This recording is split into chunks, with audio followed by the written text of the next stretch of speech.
ನಮಸ್ಕಾರ. ಇಂದಿನ ನಮ್ಮ ಈ ಆಳವಾದ ಅಧ್ಯಯನಕ್ಕೆ ಎಲ್ರಿಗೂ ಸ್ವಾಗತ. ಈಗ ಇವತ್ತು ನಾವು ಒಂದು ವಿಶೇಷವಾದ ಮೂಲ ಲೇಖನವನ್ನು ಎತ್ಕೊಂಡಿದ್ದೀವಿ. 2026ರ ಏಪ್ರಿಲ್ ತಿಂಗಳ ವೃಶ್ಚಿಕ ರಾಶಿಯ ಭವಿಷ್ಯದ ಬಗ್ಗೆ ಇದು ವಿವರವಾಗಿ ಹೇಳುತ್ತೆ. ಹೌದು. ಅಂದ್ರೆ ಈ ಲೇಖನದಲ್ಲಿ ಕೇವಲ ಗ್ರಹಗಳ ಚಲನೆ ಮಾತ್ರ ಅಲ್ಲ, ಅದು ಮನುಷ್ಯನ ದೈನಂದಿನ ಜೀವನದ ಮೇಲೆ ಹೇಗೆ ಪರಿಣಾಮ ಬೀರುತ್ತೆ ಅನ್ನೋದನ್ನ ತುಂಬಾ ಸೂಕ್ಷ್ಮವಾಗಿ ವಿಶ್ಲೇಷಣೆ ಮಾಡಿದ್ದಾರೆ. ಖಂಡಿತ. ನಮ್ಮ ಉದ್ದೇಶ ಏನಂದ್ರೆ ಈ ಸಂಕೀರ್ಣವಾದ ಜ್ಯೋತಿಷ್ಯದ ಮಾಹಿತಿಯನ್ನ ಯಾವುದೇ ಕಷ್ಟಕರವಾದ ಪದಗಳಿಲ್ಲದೆ ಸರಳವಾಗಿ ಅರ್ಥ ಮಾಡ್ಕೊಳ್ಳೋದು. ವೃಶ್ಚಿಕ ರಾಶಿಗೆ ಅಧಿಪತಿಯಾದ ಕುಜ, ಹಾಗೆ ಒಟ್ಟು 9 ನಕ್ಷತ್ರ ಪಾದಗಳು ಅಂದ್ರೆ ವಿಶಾಖ, ಅನುರಾಧ ಮತ್ತೆ ಜ್ಯೇಷ್ಠ, ಇವುಗಳ ಮೇಲೆ ಈ ತಿಂಗಳು ಹೇಗೆ ಕೆಲಸ ಮಾಡುತ್ತೆ ಅಂತ ನೋಡ್ಲಿದ್ದೀವಿ. ಇದು ನಿಜಕ್ಕೂ 2 ವಿಭಿನ್ನ ಹಂತಗಳ ತಿಂಗಳು ಅಂತಾನೆ ಹೇಳ್ಬೋದು. ನಿಜ.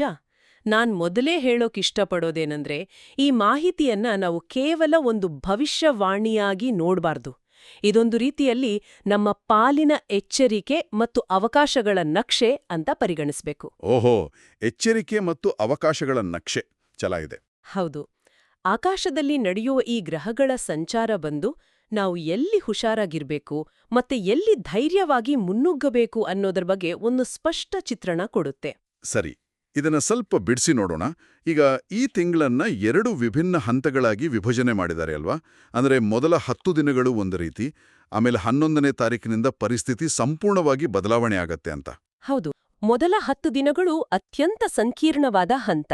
ನನ್ಗೇನನ್ಸುತ್ತೆ ಅಂದ್ರೆ ಇದನ್ನ ಅರ್ಥ ಮಾಡ್ಕೊಳ್ಳೋಕ್ಕೆ ನಾವು ಟ್ರಾಫಿಕ್ ಸಿಗ್ನಲ್ನ ಉದಾಹರಣೆ ತಗೋಬಹುದು. ಮೊದಲ 10 ದಿನ ಬಂದು ಟ್ರಾಫಿಕ್ ಸಿಗ್ನಲ್ನ ಕೆಂಪು ದೀಪ ಇದ್ದಾಗೆ, ತುಂಬಾ ಎಚ್ಚರಿಕೆಯ ಹೆಜ್ಜೆ. ಆಮೇಲೆ ಬರೋ 20 ದಿನ ಹಸಿರು ದೀಪ ಇದ್ದಾಗೆ ಅಲ್ವಾ? ಖಂಡಿತವಾಗಿಯೂ ಇದು ಬಹಳ ಒಳ್ಳೆಯ ಹೋಲಿಕೆ. ಇಲ್ಲಿನ ಮೂಲಭೂತ ಗ್ರಹಗತಿಗಳ ಬಗ್ಗೆ ನೋಡೋದಾದ್ರೆ, ಕುಜ ಮೀನ ರಾಶಿಯಲ್ಲಿ 45 ದಿನ ಇರ್ತಾನೆ, ಗುರು ಮಿಥುನದಲ್ಲಿ ಅಂದ್ರೆ 8ನೇ ಮನೆಯಲ್ಲಿರ್ತಾನೆ, ಶನಿ 5ನೇ ಮನೆಯಲ್ಲಿ, ರಾಹು 4ನೇ ಮನೆಯಲ್ಲಿ ಮತ್ತೆ ಕೇತು 10ನೇ ಮನೆಯಲ್ಲಿ. ಅಬ್ಬಾ, ಈ ಎಲ್ಲಾ ಸಂಕೀರ್ಣ ಗ್ರಹಗತಿಗಳು ಒಂದಕ್ಕೊಂದು ಹೇಗೆ ಡಿಕ್ಕಿಟ್ ಹೊಡಿತಾ ಇವೆ ಅನಿಸುತ್ತೆ. ಇಲ್ಲಿ ಅತ್ಯಂತ ಆಕರ್ಷಕವಾದ ವಿಷಯ ಏನಂದ್ರೆ ಈ ವಿಭಜನೆಯ ಹಿಂದಿರುವ ತರ್ಕ. ಮೊದಲ ಹಂತದಲ್ಲಿ ಏನಾಗುತ್ತೆ ಅಂದ್ರೆ, ವೃಶ್ಚಿಕ ರಾಶಿಯ 4ನೇ ಮನೆಯಲ್ಲಿ ಕುಜ, ಬುಧ ಮತ್ತೆ ರಾಹು ಒಟ್ಟಿಗೆ ಸೇರಿರ್ತಾರೆ. 4ನೇ ಮನೆ ಅಂದ್ರೆ ನಮ್ಮ ನೆಮ್ಮದಿ ಮತ್ತೆ ಮನೆಗೆ ಸಂಬಂಧಪಟ್ಟಿದ್ದು ಅಲ್ವಾ? ಹೌದು, ನಿಖರವಾಗಿಯೇ. ಅದೇ ಸ್ಥಾನದಲ್ಲಿ ಉಗ್ರವಾದ ಕುಜ, ಆಮೇಲೆ ಭ್ರಮೆ ಹುಟ್ಟಿಸೋ ರಾಹು ಜೊತೆಗೆ ಬುಧ ಸೇರಿದಾಗ ಅಲ್ಲಿ ಸ್ವಾಭಾವಿಕವಾಗಿಯೇ ಒಂದು ವಿಪರೀತ ಒತ್ತಡ ನಿರ್ಮಾಣ ಆಗುತ್ತೆ. ಒಂದು ರೀತಿಯಲ್ಲಿ ಅದನ್ನ ಪ್ರೆಷರ್ ಕುಕ್ಕರ್ ಸ್ಥಿತಿ ಅಂತಾನೆ ಕರಿಬಹುದು. ಓಹೋ, ಪ್ರೆಷರ್ ಕುಕ್ಕರ್ ಅಂದ್ರೆ ಮನಸ್ಸಿನೊಳಗೆ ವಿಪರೀತ ಗಡಿಬಿಡಿ ಉಂಟಾಗುತ್ತೆ ಅಂತ. ನಿಜ. ಆದ್ರೆ ಏಪ್ರಿಲ್ 11ನೇ ತಾರೀಕು ಆ ಬುಧ ಈ ಸಂಯೋಜನೆಯಿಂದ ಹೊರಬಂದು 5ನೇ ಮನೆಗೆ ಹೋಗ್ತಾನೆ. ಆವಾಗ ಈ ಪ್ರೆಷರ್ ಕುಕ್ಕರ್ನ ಸೀಟಿ ಹೊಡೆದು ಆ ಒತ್ತಡವೆತ್ತ ಒಮ್ಮೆಲೆ ಹೊರ ಹಾಕಿದ ಹಾಗೆ ಆಗುತ್ತೆ. ಆಗ್ಲೇ ಆ ನಿರಾಳತೆ ಸಿಗೋದು. ವಾಹ್, ಇದು ನಿಜಕ್ಕೂ ಆಸಕ್ತಿದಾಯಕವಾಗಿದೆ. ಅದೇ ಇಲ್ಲಿ ಇನ್ನೊಂದು ವಿಷಯ ಇದೆ. ಈ ಲೇಖನದ ಪ್ರಕಾರ ಏಪ್ರಿಲ್ 1ರಿಂದ 10ರವರೆಗೆ ಆರೋಗ್ಯದ ಬಗ್ಗೆ ತುಂಬಾ ಎಚ್ಚರಿಕೆ ವಹಿಸಬೇಕು ಅಂತ ಹೇಳಿದ್ದಾರೆ. ಹೌದು, ಭೌತಿಕ ಅಪಾಯಗಳ ಬಗ್ಗೆ ಸ್ಪಷ್ಟ ಮುನ್ಸೂಚನೆ ಇದೆ. ಅಂದ್ರೆ ವಾಹನಗಳಿಂದ ಖರ್ಚು, ಕಾಲಿಗೆ ಪೆಟ್ಟಾಗೋದು ಮತ್ತೆ ವಿಶೇಷವಾಗಿ ಬೆಂಕಿ ಅಥವಾ ಬಿಸಿ ಪದಾರ್ಥಗಳಿಂದ ಅಪಾಯ ಆಗ್ಬೋದು ಅಂತ. ಅಡುಗೆ ಮನೆಯಲ್ಲಿ ಕೆಲಸ ಮಾಡೋ ಮಹಿಳೆಯರಿಗೆ ಅಥವಾ ಕಾರ್ಖಾನೆಯಲ್ಲಿ ಯಂತ್ರಗಳ ಬಳಿ ಕೆಲಸ ಮಾಡೋರಿಗೆ ಇದು ಹೆಚ್ಚು ಅನ್ವಯ ಆಗುತ್ತೆ ಅಂತ ಹೇಳಿದ್ದಾರೆ. ಸಾಕು ಪ್ರಾಣಿಗಳಿಂದ ಅಲರ್ಜಿ ಬರೋ ಸಾಧ್ಯತೆ ಕೂಡ ಇದೆ ಅಂತೆ. ಇದಕ್ಕೆ ಮುಖ್ಯ ಕಾರಣ ಆ 4ನೇ ಮನೆಯಲ್ಲಿರೋ ಗೊಂದಲ.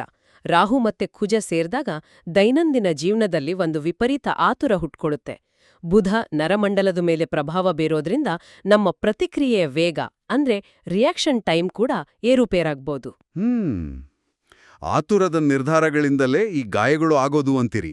ಖಂಡಿತ.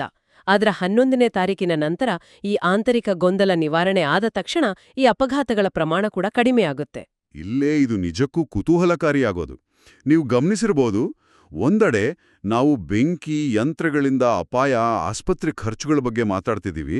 ಆದರೆ ಅದೇ ಲೇಖನದಲ್ಲಿ ಮತ್ತೊಂದೆಡೆ ಇದೇ ತಿಂಗಳು ಆರ್ಥಿಕವಾಗಿ ಅತ್ಯಂತ ಅದ್ಭುತವಾದ ಸಮಯ ಅಂತ ಒತ್ತಿ ಹೇಳಿದ್ದಾರೆ. ಹೌದು, ಮೇಲ್ನೋಟಕ್ಕೆ ಇದು ವಿರೋಧಾಭಾಸ ಅಂತ ಅನ್ಸತ್ತೆ. ಅದೇ ನನಗೂ ಆಶ್ಚರ್ಯ ಆಗ್ತಾ ಇರೋದು. ಆರ್ಥಿಕ ಮುಗ್ಗಟ್ಟು ಇರೋದಿಲ್ಲ, ಪೂರ್ವಜರ ಆಸ್ತಿ ವಿವಾದ ಬಗೆಹರಿಯುತ್ತೆ ಅಂತ ಹೇಳಿದ್ದಾರೆ. ಇದು ಹೇಗೆ ಸಾಧ್ಯ? ಅಂದ್ರೆ ದೈಹಿಕವಾಗಿ ಆಸ್ಪತ್ರೆಯಲ್ಲಿದ್ದುಕೊಂಡು ಆರ್ಥಿಕವಾಗಿ ಹರಿವು ನಿರಂತರವಾಗಿರೋಕೆ ಹೇಗೆ ಸಾಧ್ಯ? ಇದನ್ನ ನಾವು ಸ್ವಲ್ಪ ವಿಶಾಲವಾದ ದೃಷ್ಟಿಕೋನದಿಂದ ನೋಡಿದ್ರೆ ನಮ್ಗೆ ಜ್ಯೋತಿಷ್ಯದ ಹಿಂದಿನ ಯಂತ್ರಾಂಗ ಅರ್ಥಾಗುತ್ತೆ. ದೈಹಿಕ ಆರೋಗ್ಯವನ್ನ ನಿಯಂತ್ರಿಸುವ ಮನೆಗಳಿಗೂ ಆರ್ಥಿಕತೆಯನ್ನ ನುಳ್ಕೊಳ್ಳುವ ಮನೆಗಳಿಗೂ ಇಲ್ಲಿ ನೇರ ಸಂಬಂಧ ಇಲ್ಲ. ಓಹೋ, ಅಂದ್ರೆ ಅವೆರಡು ಬೇರೆ ಬೇರೆ ಟ್ರ್ಯಾಕ್ನಲ್ಲಿ ಓಡ್ತಿರುತ್ತೆ ಅಂತನಾ? ಹೌದು. ಇಲ್ಲಿ ಆರ್ಥಿಕ ಭದ್ರತೆಯ ರಹಸ್ಯ ಇರೋದು ಗುರುವಿನ ಸ್ಥಾನದಲ್ಲಿ. ಗುರು ಬಂದು ಮಿಥುನ ರಾಶಿಯಲ್ಲಿ, ಅಂದ್ರೆ 8ನೇ ಮನೆಯಲ್ಲಿದ್ದಾನೆ. ಅಲ್ಲಿಂದ ಆತ ತನ್ನದೇಯಾದ 2ನೇ ಮನೆಯನ್ನ, ಅಂದ್ರೆ ಧನಸ್ಥಾನವನ್ನ ನೋಡ್ತಿದ್ದಾನೆ.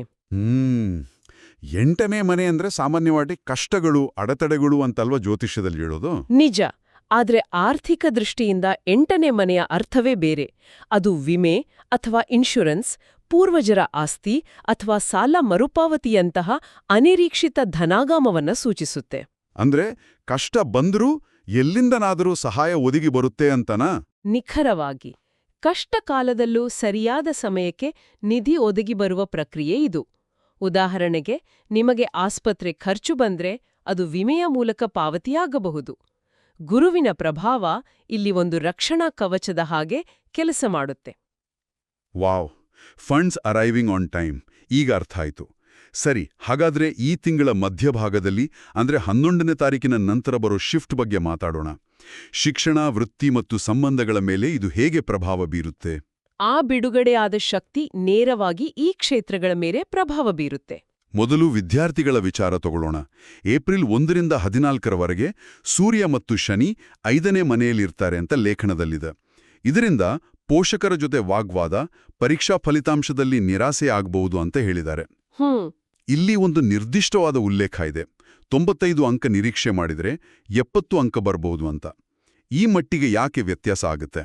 ಇದಕ್ಕೆ ಕಾರಣ ಸೂರ್ಯ ಮತ್ತು ಶನಿಯ ನಡುವಿನ ಘರ್ಷಣೆ. ಸೂರ್ಯ ಬಂದು ಅಧಿಕಾರ, ಆತ್ಮವಿಶ್ವಾಸ ಮತ್ತು ಉನ್ನತ ನಿರೀಕ್ಷೆಯ ಸಂಕೇತ. ಆದ್ರೆ ಶನಿ ವಾಸ್ತವ, ಮಿತಿಗಳು ಮತ್ತು ವಿಳಂಬವನ್ನ ಸೂಚಿಸ್ತಾನೆ. ಅಂದ್ರೆ ಆ 5ನೇ ಮನೆಯಲ್ಲಿ, ಶಿಕ್ಷಣದ ಸ್ಥಾನದಲ್ಲಿ ಈ 2 ವಿರೋಧಿ ಶಕ್ತಿಗಳು ಸೇರಿದಾಗ ಮಾನಸಿಕ ತಿಕ್ಕಾಟ ಶುರುವಾಗತ್ತೆ ಅಂತ? ಹೌದು. ವಿದ್ಯಾರ್ಥಿಗಳಲ್ಲಿ ಅತಿಯಾದ ಆತ್ಮವಿಶ್ವಾಸ ಇರುತ್ತೆ, ನಾನು ಅದ್ಭುತವಾಗಿ ಮಾಡಿದ್ದೀನಿ ಅಂತ. ಆದ್ರೆ ಶನಿಯ ವಾಸ್ತವ ಅದನ್ನ ತಡೆಹಿಡಿಯುತ್ತೆ. ಹಾಗಾದ್ರೆ ಇವೆಲ್ಲದರ ಅರ್ಥವೇನು? ಅಂದ್ರೆ ಈ 95ರಿಂದ 70 ಅಂಕ ಅನ್ನೋದು ಎಲ್ಲರಿಗೂ ಅಕ್ಷರಶಃ ಹಾಗೇ ಆಗುತ್ತೆ? ಖಂಡಿತ ಇಲ್ಲ. ಇದು ಒಂದು ಪ್ರಮುಖ ಪ್ರಶ್ನೆಯನ್ನ ಹುಟ್ಟಾಕುತ್ತೆ. ಆ ಅಂಕಗಳ ಕುಸಿತ ಅನ್ನೋದು ಕೇವಲ ಒಂದು ರೂಪಕ, ನಿರೀಕ್ಷೆ ಮತ್ತು ವಾಸ್ತವದ ನಡುವಿನ ಅಂತರವನ್ನ ಸೂಚಿಸೋಕೆ ಬಳಸಿದ ಒಂದು ಅಳತೆಗೋಲು ಅಷ್ಟೇ. ಓಹೋ, ಓಕೆ. ಆಮೇಲೆ ಏಪ್ರಿಲ್ 15ರ ನಂತರ ಸೂರ್ಯ ಮೇಷರಾಶಿಗೆ ಅಂದ್ರೆ ತನ್ನ ಉಚ್ಚ ಸ್ಥಾನಕ್ಕೆ ಬಂದಾಗ ಪರಿಸ್ಥಿತಿ ಸುಧಾರಿಸುತ್ತಲ್ವಾ? ಅದ್ಭುತ ಯಶಸ್ಸು, ಸ್ನೇಹಿತರ ಜೊತೆ ಪ್ರವಾಸ. ಹೌದು. ಸೂರ್ಯ ಉಚ್ಚ ಸ್ಥಿತಿಗೆ ಹೋದಾಗ ಶನಿಯ ಪ್ರಭಾವ ಸಂಪೂರ್ಣವಾಗಿ ಕಡಿಮೆಯಾಗುತ್ತೆ. ವಿದ್ಯಾರ್ಥಿಗಳಲ್ಲಿ ಆತ್ಮವಿಶ್ವಾಸ ಹೆಚ್ಚಾಗುತ್ತೆ. ಇದೆಲ್ಲ ವೃತ್ತಿಜೀವನಕ್ಕೂ ಅನ್ವಯ ಆಗುತ್ತೆ ಅನ್ಸುತ್ತೆ. 1ರಿಂದ 19ರವರೆಗೂ ಕೆಲ್ಸದ ಹೊರೆ, ಇಷ್ಟವಿಲ್ಲದ ಜವಾಬ್ದಾರಿಗಳು ಇರುತ್ತೆ. ಆದರೆ 20ನೇ ತಾರೀಕಿನ ನಂತರ ಶುಕ್ರ ವೃಷಭರಾಶಿಗೆ ಪ್ರವೇಶ ಮಾಡಿದಾಗ ಶುಭವಾರ್ತೆ, ಬಡ್ತಿ ಸಿಗುತ್ತೆ ಅಂತ ಹೇಳಿದ್ದಾರೆ. ನಿಜ. ಶುಕ್ರ ತನ್ನ ಸ್ವಂತ ಮನೆಗೆ ಬಂದಾಗ ವೃತ್ತಿಜೀವನದಲ್ಲಿ ಮತ್ತೆ ಸಂಬಂಧಗಳಲ್ಲಿ ಒಂದು ದೊಡ್ಡ ನೆಮ್ಮದಿ ಸಿಗುತ್ತೆ. ಸಂಬಂಧಗಳ ವಿಚಾರಕ್ಕೆ ಬಂದ್ರೆ ಇಲ್ಲಿ ಇನ್ನೊಂದು ಕುತೂಹಲಕಾರಿ ಪಾಯಿಂಟ್ ಇದೆ. ಶುಕ್ರ 6ನೇ ಮನೆಯಲ್ಲಿ ಇದ್ದಾಗ ಅಂದ್ರೆ 19ನೇ ತಾರೀಕಿನವರೆಗೆ ಸಣ್ಣ ಪುಟ್ಟ ಜಗಳಗಳು ಸರ್ವೇ ಸಾಮಾನ್ಯ. ಆದ್ರೆ ಸಂಗಾತಿಗೆ ಕಣ್ಣಿನ ಸೋಂಕು ಬರಬಹುದು ಅಂತ ಒಂದು ವಿಶಿಷ್ಟವಾದ ಎಚ್ಚರಿಕೆ ಕೊಟ್ಟಿದ್ದಾರೆ. ಹೌದು, ಇದು ಮೇಲ್ನೋಟಕ್ಕೆ ವಿಚಿತ್ರ ಅನ್ಸ್ಬೋದು. ಅದೇ, ಅಂದ್ರೆ ಜಗತ್ತಿನಲ್ಲಿರೋ ಎಲ್ಲಾ ವೃಶ್ಚಿಕ ರಾಶಿಯವರ ಸಂಗಾತಿಗಳಿಗೂ ಏಕಕಾಲದಲ್ಲಿ ಕಣ್ಣಿನ ಸೋಂಕು ಬರೋಕೆ ವೈಜ್ಞಾನಿಕವಾಗಿ ಸಾಧ್ಯ ಇಲ್ಲ ಅಲ್ವಾ? ಹಾಗಾದ್ರೆ ಇದರ ಹಿಂದಿನ ಅರ್ಥ ಏನು? 6ನೇ ಮನೆ ಅನ್ನೋದು ರೋಗಗಳು, ಸಾಲ ಮತ್ತೆ ಶತ್ರುತ್ವವನ್ನ ಸೂಚಿಸುತ್ತೆ. ಪ್ರೀತಿಯ ಕಾರಕನಾದ ಶುಕ್ರ ಅಲ್ಲಿ ಹೋದಾಗ ಸಂಬಂಧಗಳಲ್ಲಿ ಒಂದು ರೀತಿಯ ದೃಷ್ಟಿದೋಷ ಉಂಟಾಗುತ್ತೆ. ಓಹೋ, ಅಂದ್ರೆ ಇದು ಫಿಸಿಕಲ್ ಸೋಂಕು ಅಲ್ಲ? ಅಲ್ಲ, ಇದು ಸಾಂಕೇತಿಕವಾಗಿ ಹೇಳಿರೋದು.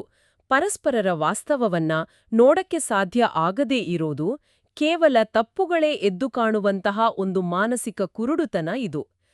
ಸಂಗಾತಿಯ ಒಳ್ಳೆಯ ಗುಣಗಳು ಕಾಣದಂತೆ ಮಾಡೋ ಒಂದು ಮಾನಸಿಕ ಪೊರೆ. ವಾಹ್, ಇದು ಮಾತ್ರ ತುಂಬಾನೇ ಡೀಪ್ ಆಗಿದೆ. ಅಂದ್ರೆ ಜ್ಯೋತಿಷ್ಯ ಕೇವಲ ಘಟನೆಗಳನ್ನ ಹೇಳಲ್ಲ, ಆ ಸಮಯದಲ್ಲಿ ನಮ್ಮ ಮನೋಭಾವ ಹೇಗೆ ಬದಲಾಗುತ್ತೆ ಅನ್ನೋದನ್ನ ಸೂಚಿಸುತ್ತೆ. ಸೂರ್ಯ ಮೇಷಕ್ಕೆ, ಶುಕ್ರ ವೃಷಭಕ್ಕೆ ಕಾಲಿಡೋದು ನಮ್ಮ ಆಂತರಿಕ ರಿಲೀಸ್ ವಾಲ್ವ್ ತೆರೆದಾಗೆ ಕೆಲಸ ಮಾಡುತ್ತೆ. ಖಂಡಿತ. ಇದು ಜ್ಯೋತಿಷ್ಯವನ್ನ ಕೇವಲ ಭವಿಷ್ಯವಾಣಿಯಾಗಿ ನೋಡದೆ ಮಾನವನ ಮನೋವಿಜ್ಞಾನದ ನಕ್ಷೆಯಾಗಿ ನೋಡೋದನ್ನ ಕಲಿಸುತ್ತೆ. ಈಗ ವ್ಯಾಪಾರದ ಬಗ್ಗೆನೂ ಸ್ವಲ್ಪ ಮಾತಾಡೋಣ. 15ನೇ ತಾರೀಕಿನ ನಂತರ ನಿಂತೋದ ಸರಕುಗಳು ಬಿಡುಗಡೆಯಾಗುತ್ತೆ ಅಂತ ಹೇಳಿದ್ದಾರೆ. ಆದರೆ ಆನ್ಲೈನ್ ಮೂಲಕ ಶೀಘ್ರವಾಗಿ ಹಣ ಗಳಿಸುವ ಯೋಜನೆಗಳಿಂದ, ಅಂದರೆ ಈ ಕ್ವಿಕ್ ಮನಿ ಸ್ಕ್ಯಾಮ್ಗಳಿಂದ ದೂರ ಇರಬೇಕು ಅಂತ ಎಚ್ಚರಿಕೆ ಕೊಟ್ಟಿದ್ದಾರೆ. ಆನ್ಲೈನ್ ವಂಚನೆಗಳ ವಿಚಾರದಲ್ಲಿ ಈ ಎಚ್ಚರಿಕೆ ಬಹಳ ಪ್ರಸ್ತುತ. ಆ ಮೊದಲ 10 ದಿನಗಳ ಪ್ರೆಷರ್ ಕುಕ್ಕರ್ ವಾತಾವರಣ ಇದೆಯಲ್ಲ? ಹೌದು, ಆರ್ಥಿಕ ಅನಿಶ್ಚಿತತೆಯ ಭಾವನೆ. ನಿಖರವಾಗಿ. ಆ ಭಾವನೆ ಜನರಲ್ಲಿ ಸುಲಭವಾಗಿ ಹಣ ಮಾಡುವ ಹತಾಶೆಯನ್ನ ಹುಟ್ಟುಹಾಕ್ಬೋದು. ಈ ಹತಾಶೆಯನ್ನೇ ವಂಚಕರು ಬಂಡವಾಳ ಮಾಡ್ಕೋತಾರೆ. ಆತುರ ಇದ್ದಾಗ ನಮ್ಮ ವಿವೇಚನೆ ಕೆಲಸ ಮಾಡಲ್ವಲ್ವಾ? ನಿಜ. ಆ ಕೆಂಪು ದೀಪಲ ಅವಧಿಯಲ್ಲಿ ನಾವು ಭಾವನಾತ್ಮಕವಾಗಿ ನಿರ್ಧಾರ ತಗೋಬಾರದು. ಇದೇ ಕಾರಣಕ್ಕನ್ಸುತ್ತೆ ಆ ಲೇಖನದಲ್ಲಿ 30 ದಿನಗಳ ಜ್ಯೋತಿಷ ಕೋರ್ಸ್ ಬಗ್ಗೆ ಉಲ್ಲೇಖ ಮಾಡಿರೋದು. ಜನರಿಗೆ ಸ್ವತಃ ಜಾತಕ ಕಲಿಯೋ ಆಸಕ್ತಿ ಪ್ರೇರೇಪಿಸಲು ಇದು ಸಹಾಯ ಮಾಡುತ್ತೆ. ಹೌದು. ಜನರು ಕೇವಲ ಭವಿಷ್ಯ ಕೇಳೋಕೆ ಇಷ್ಟಪಡ್ತಿಲ್ಲ. ತಮ್ಮ ಮನಸ್ಸಿನ ಓಟವನ್ನ ತಾವೇ ವಿಶ್ಲೇಷಣೆ ಮಾಡ್ಕೊಳ್ಳೋಕೆ ಈ ಜ್ಞಾನವನ್ನ ಬಳಸ್ತಾ ಇದ್ದಾರೆ. ಈ 30 ದಿನಗಳ ಕೋರ್ಸ್ಗಳು ಪ್ರತಿಯೊಂದು ಗ್ರಹ ಮನುಷ್ಯನ ಯಾವ ಭಾವನೆಯನ್ನ ಪ್ರಚೋದಿಸುತ್ತೆ ಅಂತ ಕಲಿಸ್ತವೆ. ಅಂದ್ರೆ ಇದೊಂದು ರೀತಿಯ ಮನೋವೈಜ್ಞಾನಿಕ ತರಬೇತಿ ಇದ್ದಾಗೆ. ಸರಿ, ನಾವು ಕಾರ್ಯಕ್ರಮದ ಕೊನೆಗೆ ಬಂದಿದ್ದೀವಿ. ಒಟ್ಟಾರೆಯಾಗಿ ಹೇಳೋದಾದರೆ, ಈ ಏಪ್ರಿಲ್ 2026 ವೃಶ್ಚಿಕ ರಾಶಿಯವರಿಗೆ ತಾಳ್ಮೆಯ ಪರೀಕ್ಷೆ ಮತ್ತೆ ಪ್ರತಿಫಲದ ಸಂಯೋಜನೆ. ಮೊದಲಾರ್ಧದಲ್ಲಿ ಎಚ್ಚರಿಕೆ, ದ್ವಿತೀಯಾರ್ಧದಲ್ಲಿ ಯಶಸ್ಸು. ಖಂಡಿತ. ಈ ವಿಶ್ಲೇಷಣೆಯಿಂದ ನಾವು ಕಲಿಯಬೇಕಾದ ಮುಖ್ಯ ಪಾಠ ಅಂದ್ರೆ ನೈಸರ್ಗಿಕ ಲಯಗಳ ಅರಿವು. ಕಷ್ಟದ ಸಮಯಗಳು ಶಾಶ್ವತ ಅಲ್ಲ. ಸರಿಯಾದ ಸಮಯಕ್ಕೆ ಕಾಯುವ ತಾಳ್ಮೆ ಇದ್ರೆ ಯಶಸ್ಸು ಖಂಡಿತ. ಹೌದು, ಇದು ಕೇವಲ ವೃಶ್ಚಿಕ ರಾಶಿಯವರಿಗೆ ಮಾತ್ರ ಅಲ್ಲ, ಎಲ್ಲರಿಗೂ ಅನ್ವಯ ಆಗುವಂಥ ಪಾಠ. ಈ ಸುದೀರ್ಘವಾದ ಚರ್ಚೆಯ ಕೊನೆಯಲ್ಲಿ ನಾನು ನಮ್ಮ ಕೇಳುಗರಿಗೆ ಯೋಚಿಸಲು ಒಂದು ಪ್ರಶ್ನೆಯನ್ನ ಹಾಗೇ ಬಿಟ್ಟು ಹೋಗ್ತೇನೆ. ಹೇಳಿ. ನಾವು ಇಷ್ಟೆಲ್ಲ ಗ್ರಹಗತಿಗಳ ಬಗ್ಗೆ, ಭವಿಷ್ಯವಾಣಿಗಳ ಬಗ್ಗೆ ಮಾತಾಡಿದೆವಲ್ವಾ?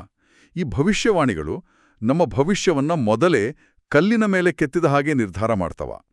ಅಥವಾ ನಮ್ಮ ಜೀವನದ ಅನಿಶ್ಚಿತತೆಯನ್ನ ಎದುರಿಸಲು ನಮ್ಮ ಮನಸ್ಸನ್ನು ಸಿದ್ಧಪಡಿಸುವ ಒಂದು ಮಾನಸಿಕ ಸಾಧನವಾಗಿ, ಅಂದರೆ ಸೈಕಲಾಜಿಕಲ್ ಟೂಲ್ ಆಗಿ ಕೆಲಸ ಮಾಡ್ತವ? ತುಂಬಾನೇ ಆಳವಾದ ಪ್ರಶ್ನೆ ಇದು. ಹೌದು. ನೀವೇ ಇದರ ಬಗ್ಗೆ ಯೋಚನೆ ಮಾಡಿ. ಈ ಚಿಂತನೆಯೊಂದಿಗೆ ಇಂದಿನ ನಮ್ಮ ಈ ಆಳವಾದ ಅಧ್ಯಯನವನ್ನು ಮುಕ್ತಾಯಗೊಳಿಸ್ತಿದ್ದೀವಿ. ಆ ಕಾಯುವಿಕೆಯ ತಾಳ್ಮೆ ಎಲ್ಲರಿಗೂ ಒಲಿಯಲಿ. ನಮಸ್ಕಾರ. ನಮಸ್ಕಾರ.